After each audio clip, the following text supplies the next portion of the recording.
मैं जिस कबीले से ताल्लुक रखती हूँ वहां पर लड़कियों को बेहद कम उम्र में ही बेच दिया जाता है।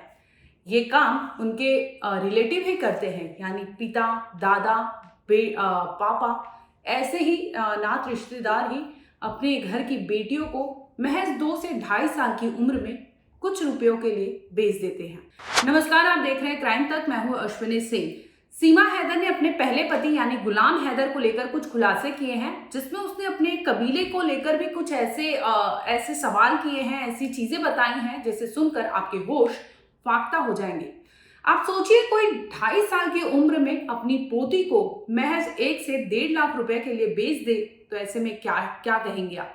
सीमा हैदर ने बताया कि उनके पहले पति यानी गुलाम हैदर की शादी पहले भी हो चुकी थी। उनकी पहली पत्नी से उनको एक लड़का और एक लड़की थे। वो जब शादी करके गई, उससे कुछ ही दिनों बाद उसने देखा कि गुलाम हैदर पहले तो तलाक ले चुका था अपनी पहली पत्नी से, लेकिन उसके 2 बच्चे थे जो गुलाम हैदर के पास ही थे। लेकिन गुलाम हैदर की जो बेटी थी, यानी वो 2.5 साल की उम्र की थी तभी तकरीबन, उस वक्त उसके दादा ने यानी गुलाम हैदर के पिता ने क्या किया कि उस बेटी को महज 1.5 लाख रुपए की वजह से उसे बेच दिया था, वो भी ऐसे लड़के के साथ जिसकी उम्र उससे कई गुना ज्यादा थी। यानी 2.5 साल की उम्र में, खेलने कूदने की उम्र में, खिलौने हाथ में रखने की उम्र में एक बेटी को सरेआम बेचा जाता है। वो भी किसी और के कोई और नहीं होता, वो बेचने वाला और खरीदार उसके आसपास के लोग ही होते हैं। इतना ही नहीं, सीमा हैदर ने इस इंटरव्यू में और भी चौंकाने वाले खुलासे किए हैं, जिसमें उसने कहा कि इस वक्त मैं भारत में बैठकर मीडिया के सामने रूबरू हो रही हूँ, बकायदा इंटरव्यू दे रही हूँ, लेकिन अगर मैं पाकिस्तान में होती, वो भी बलोच इलाके में होती, तो वहां पे ये कह पाना मुश्किल है। अगर आप देखेंगे कि जिस तरह से भारतीय मीडिया कवर कर रही है, या भारत में जितना फ्रीडम है औरतों को लेकर, महिलाओं को लेकर, उस तरह की आज़ादी हमारे मुल्क में यानी पाकिस्तान में बिल्कुल नहीं है। उसने ये भी कहा कि मैं भारत में बैठकर इंटरव्यू दे रही हूँ, लेकिन आपने देखा होगा कि पाकिस्तान की चैनल यानी पाकिस्तानी मीडिया अगर किसी का बाइट अगर वहां से सुनेंगे, किसी ने अगर सीमा हैदर को लेकर बोला है तो उसके पड़ोसी ने बोला है, पड़ोसी में भी महिला नहीं आदमी आया है सामने। इसके बाद कंप्लेंट की बात हो रही थी कि सीमा हैदर को लेकर, अपने बच्चों को लेकर गुलाम हैदर ने अपने पिता से कंप्लेंट दर्ज करवाई थी। इसके लिए भी उसके फादर सामने आए। यहाँ तक कि सीमा हैदर अपने बहन को लेकर भी उसने कहा कि मेरी बहन भी आप बता दीजिए कहीं इंटरव्यू उसने दिया हो। तो हमारे मुल्क में ये सब चीज़ें बहुत सोच वाली बात है कि हम आगे नहीं आ सकते, हम चीज़ें खुले तौर पर नहीं कह सकते।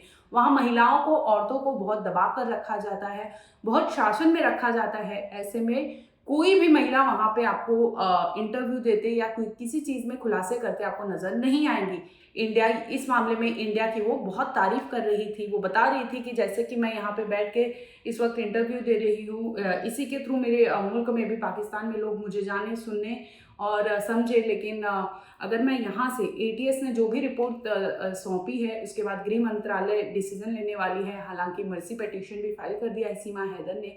वहीं जब सीमा से सवाल किया गया कि आपने बलोच, क्योंकि उसने भी बलोच काबिले से है, बलोच काबिले में ही उसकी शादी हुई है, तो उसे पूछा गया कि क्या आपकी भी शादी कुछ ऐसे ही है, छोटी उम्र में हो गई थी। इस पर उसने जवाब दिया कि पूछा गया था कि आपके पिता ने भी आपको कहीं बेचा तो नहीं। इस पर सीमा हैदर ने जवाब दिया कि हो सकता है, संभावना हो सकती है, लेकिन मुझे ठीक ठीक याद नहीं। यानी उसका हाँ भी था, ना भी था इस जवाब में। वहाँ पे ऐसा ही चलता है सर। ऐसा आमतौर पे और औरत को भेजा जाता है 1 लाख 2 लाख में। वहाँ औरत की कोई इज्जत नहीं। मैं यही तो चिल्ला चिल्ला के कहती हूँ, तो जानना चाहता है भारत में। आपने देखा होगा कि मेरा जो पैदाइशी गाँव है उसकी कोई वीडियो नहीं आ रही। क्यों नहीं आ रही? कि कोई देने ही नहीं दे रहे। वहाँ कोई मीडिया को जाने नहीं देंगे। क्यों? इजाजत नहीं है ना। अभी मेरी बहनों ने भी कोई कैमरे के सामने नहीं आई, क्योंकि इजाजत नहीं है सर। इजाजत बिल्कुल भी नहीं है। और जब मेरे ससुर है वो ही दिखते होंगे, उनमें से कोई औरत नहीं दिखती होगी। इजाजत अभी जब मैं वीडियो में आ रही हूँ ना, वो उनके लिए एक बहुत बड़ी चीज है। अच्छा, तो आपको क्या, आपको भी पैसे दिए थे 30 खरीद, आपको भी खरीदा था? वो पापा से हुई होगी, मुझे नहीं पता सर। पापा ने लिए होंगे, क्योंकि यहाँ चलता है। बेटी मतलब आमतौर रिश्तेदारी में करो तो नहीं, अगर गैरों में करो तो पैसे लेते हैं। घरों में तो करो तो पैसे। हाँ बिल्कुल। बेटी, लेकिन जो मेरे पति की पहली बेटी थी वो 2.5 साल की थी, तभी मेरे जो ससुर हैं उन्होंने 2.5 लाख में दे दी थी।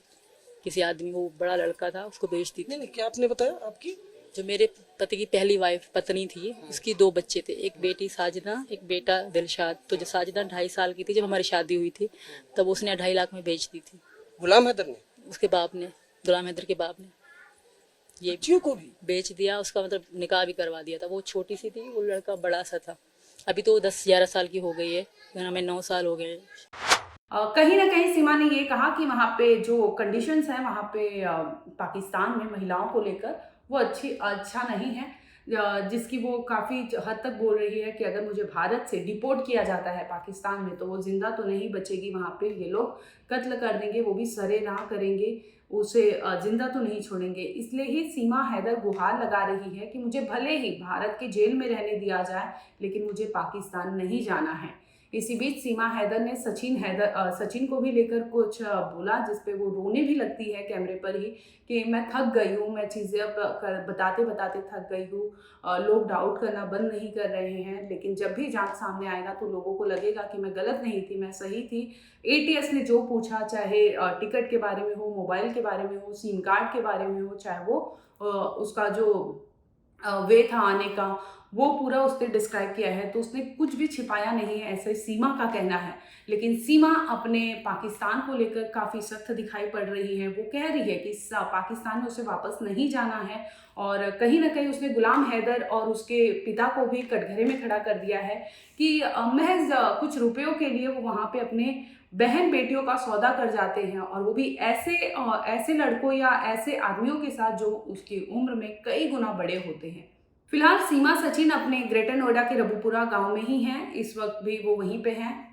मीडिया से वो दरखास्त कर रहे हैं कि उन्हें थोड़ा प्राइवेसी दिया जाए, उनके बच्चों की कद्र किया जाए कि ऐसे में बच्चों पे भी बहुत कुछ बीतता है। आप बार बार ये चीज़ें आती हैं, वहाँ पे कैमरे एंड ऑल आते हैं, तो उन लोग को आराम करने के लिए या उसकी तबीयत खराब है, इस सब चीज़ों को लेकर वो कह रही है, रिक्वेस्ट कर रही है कि ये सब चीज़ें लोग समझे। और जासूस नहीं है वो, लगातार हालांकि डे 1 से वो कह रही है कि मैं जासूस नहीं हूँ, मैंने प्यार किया, हाँ गलत तरीके से भारत में आई हूँ लेकिन जासूस नहीं हूँ, ये लगातार सीमा के मुंह से सुनने को मिल रहा है।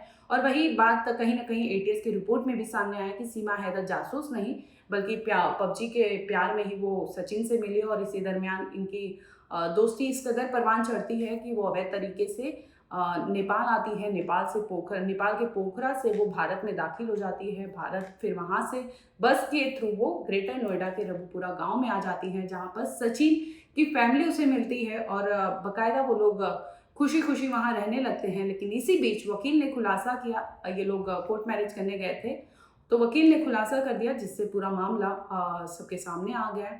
फिलहाल मामले की जाँच चल रही है, जैसा भी जो कुछ भी होगा हम आपको अपडेट ज़रूर करेंगे।